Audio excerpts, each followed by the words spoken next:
Hello students, welcome to Inside Physics. Today we will discuss Biot-Savart law in moving charges and magnetism. See, moving charges. When a charge is moving, it produces electricity. So because of that electric current, magnetic field is developed around it. So we will see the relation which is stated by Biot-Savart law, the relation between the current carrying conductor, and because of that how much magnetic field is developed due to that current carrying conductor. Naturally, if you see how the magnetic field is produced and where it is produced. See, when a moving charge is flowing through a conductor, that will produce a magnetic field, and in some cases the net intrinsic dipole moment of some materials. See, the atoms in that material will act like dipoles. So dipole moment, the net dipole moment of some materials will also produce the magnetic field. Here in Biot-Savart law, we will see the how the magnetic field is produced because of the current carrying in a finite conductor. So, if you observe this diagram, this x comma y is a finite conductor which is carrying a current I. So, to calculate the magnetic field because of this finite conductor, first we will consider a small element dl, that means small length of the conductor, and we will, because of this small element of the conductor, a small current will be flowing through this small element. Initially we will see how the magnetic field because of this small element, and here we you see that if you see the diagram, this is the length element vector. See, a vector drawn in the direction of the length element. If this is the length element, see, this dashed line is the vector in the direction of length element. This idl is the small current passing through the small length element dl. Because of that we will see the magnetic field is developed, and we have taken a point p from the small length element dl, and this shows the displacement vector r bar between the length element and the point we have taken. We have taken a point at some distance r from this length element, and we will calculate the magnetic field according to Biot-Savart law. So this is the current element, that means a small current is passing through a small length element, and if you see, this is the angle between the length element vector and the displacement vector r bar. Dl bar is the length element vector and r bar is the displacement vector. Okay, so according to Biot-Savart law, the magnetic field produced, see, the magnetic field produced is directly proportional to the current passing through the conductor. Okay, and see the length element. Okay, the length element, the cross product of length element and the displacement vector. Okay, and it is inversely proportional to the distance between the length element and the point. Okay, see, the Biot-Savart law says the magnetic field produced because of the finite conductor, and we have taken a small element here, is directly proportional to the current and the length element, and inversely proportional to the square of the distance between the length element and the point P. Okay, This is the vector form of Biot-Savart law. See, okay. Now here, if you want to get the equation for this, we will add a proportionality constant mu naught by 4 pi I dl bar cross r bar by r cube. So initially with the Biot-Savart law we can write, see, d bar proportional to I dl by r square. So this is the actual relation of Biot-Savart law.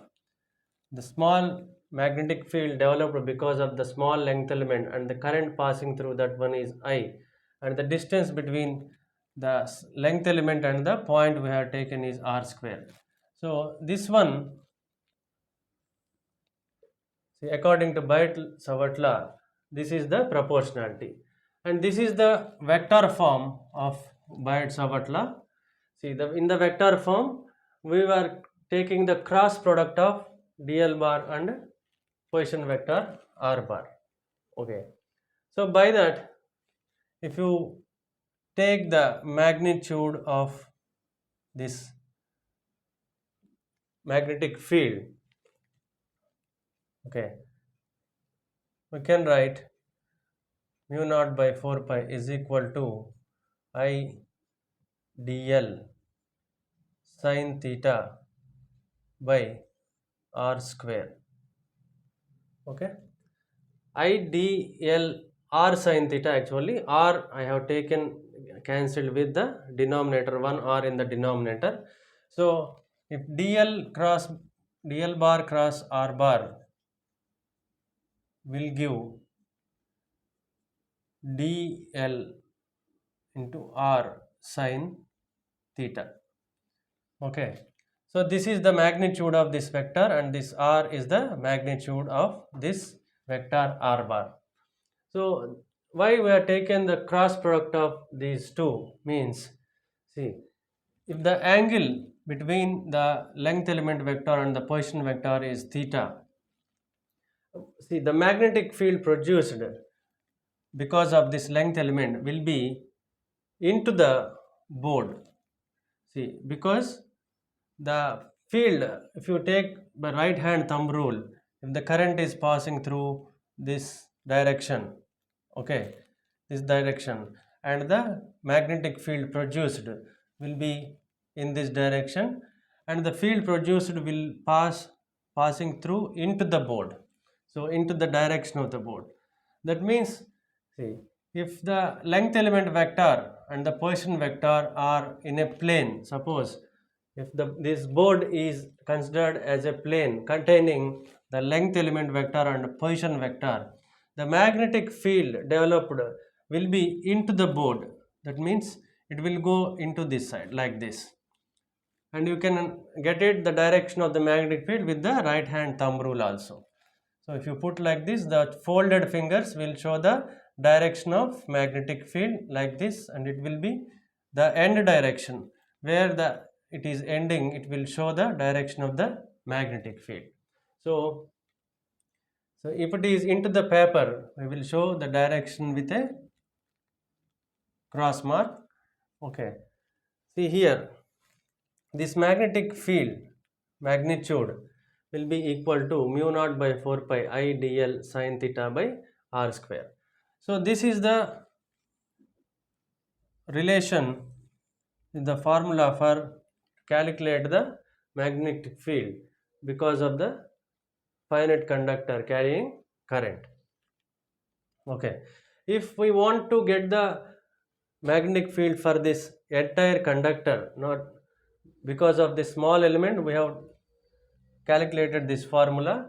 If you want to get the total magnetic field because of the finite conductor, then you can integrate between the limits of the length, and you can get the total magnetic field because of the conductor of length L. If this is small length dl, the conductor length will be L. So by integrating this one, we will get the total magnetic field because of the entire conductor. So if you observe this one, mu naught by 4 pi, a proportionality constant. Here, mu naught is permeability of free space. Mu naught is permeability. Permeability of vacuum. This formula is valid when the current element is in a vacuum. Okay.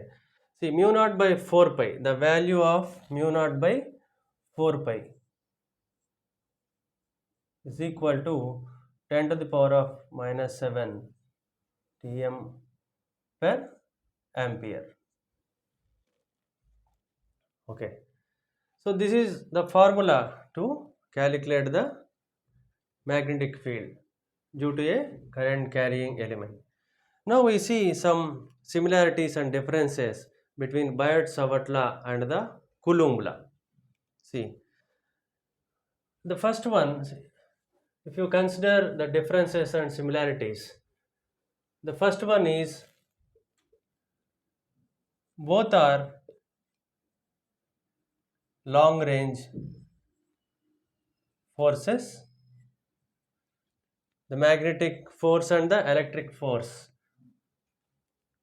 are long range forces, and the superposition principle of superposition is applicable both in case of magnetic field and electric field. Okay, and superposition principle will applicable for both electric field and magnetic field.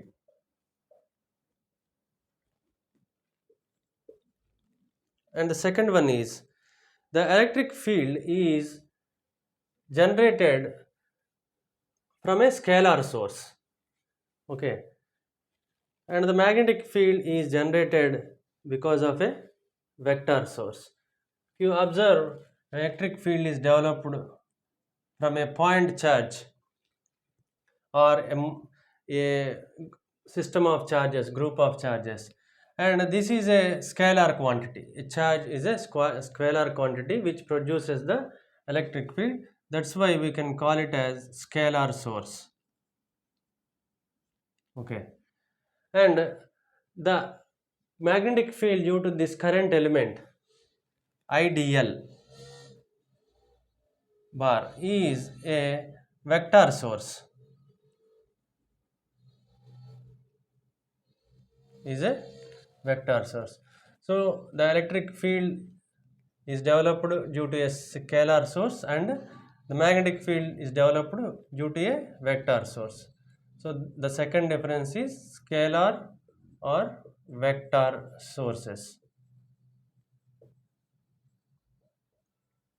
Okay.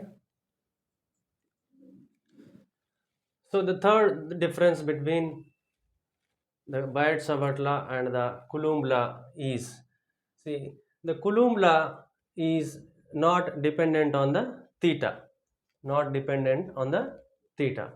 See, in the Biot-Savart law, we are dependent on theta because this angle is valid when we are calculating the magnetic field developed because of the length element. If you observe that one, if you take the length element on this dashed line, a point on the dashed line, if you take a point on the dashed line, so that means the position vector and the length element are making a zero angle with each other, right? Then theta will become 0.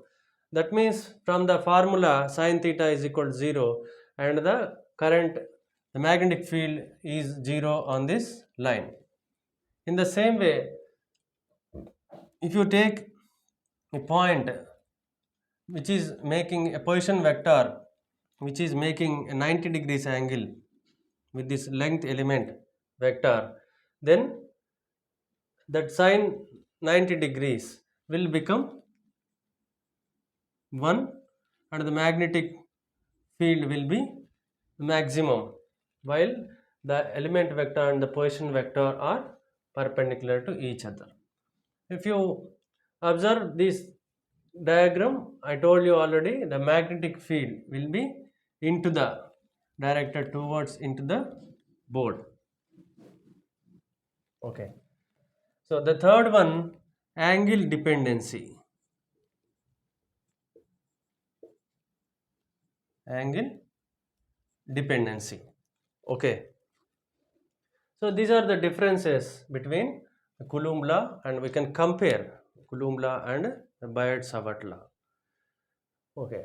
There is a small relation between mu naught and epsilon naught. We will see that how the relation is happening, that we will discuss later, but we can say that mu naught epsilon naught into mu naught is having a particular fixed value that is interesting to observe. And if you want to get this value, we will generate 4 pi epsilon naught into mu naught by 4 pi. So this epsilon naught into mu naught will be giving a fixed value which is of very interesting. And here the 4 pi epsilon naught into mu naught by 4 pi is equal to 9 into 10 to the power of 9. Okay, 1 minute. 1 by 9 into 10 to the power of 9 into mu naught by 4 pi 10 to the power of minus 7. Okay, so this gives 1 by 3 into 10 to the power of 8 whole square, that is equal to 1 by c square. This is c is velocity of light. If you observe, 3 into 10 to the power of 8 meters per second is the velocity of light. So mu naught epsilon naught into mu naught is giving a fixed value 1 by c square. So this is what we are trying to find out. So the explanation will be given in the next class. So we will see how this is being used in some relations and in some mathematical problems. So in the next classes. Okay. So next, in the next class we will see the magnetic field developed because of a current carrying loop. Okay. Thank you.